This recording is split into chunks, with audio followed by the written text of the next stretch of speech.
this is Anaya. Welcome to the channel. Let us first thank the Most High for this time, His grace, kindness, and mercy. Today's message is about Passover and its timing. The Hebrew New Year is always on the first new moon after the spring equinox. This chart shows March's new moon falling before the equinox, making April 1st's new moon Abib 1 in our Hebrew New Year. So, if you count 14 days from that, it takes us to April 14th, which is Abib 14 for Passover, with the Feast of Unleavened Bread following on the 15th for 7 days until the 21st. We should all know why we celebrate and remember Passover. Some people think it's about Jesus being the sacrificial Passover lamb in the New Testament, but it's actually from the Old Testament when we put the blood of the lamb on our doorpost and the last death plague passed over our houses. It's also when God freed the Israelites from the Egyptian slavery. Exodus 12:13. And the blood shall be to you for a token upon the houses where you are. And when I see the blood, I will pass over you, and the plague shall not be upon you to destroy you when I smite the land of Egypt. Deuteronomy 16:1. Observe the month of Abib, and celebrate the Passover to the Most High your God, because in the month of Abib, the Most High your God brought you out of Egypt by night. Numbers 9:2. The Israelites are to observe the Passover at its appointed time. Numbers 28:16. The 14th day of the first month is the Most High's Passover. Exodus 13:4. This day came ye out in the month Abib.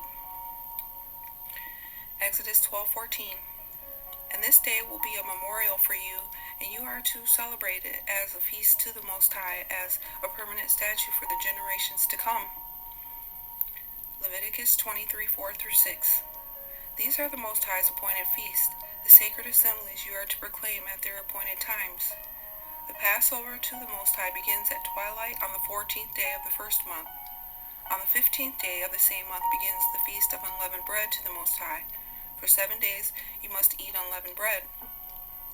The Feast of Unleavened Bread was remembered because when we were saved from the bondage as fast as we were, our bread didn't have time to rise or ferment, and that's what we ate at that time. Exodus 34:18. The Feast of Unleavened Bread shalt thou keep.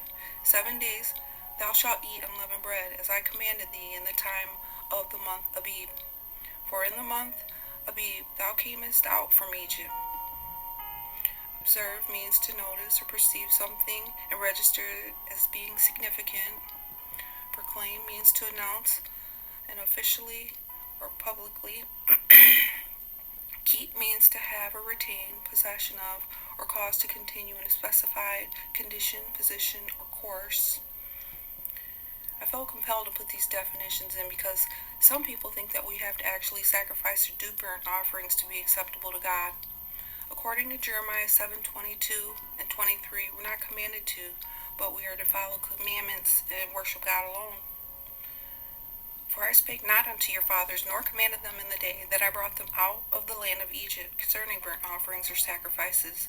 But this thing I commanded them, saying, Obey my voice, and I will be your God, and you shall be my people, and walk ye in all the ways that I have commanded you, that it may be well unto you. So that will be all for now. I thank you for listening, and I would love to hear your comments. May the Most High Yah forgive, heal, guide, and protect the true seeds, the true in faith, and our loved ones. All praises to the Most High alone. Shalom.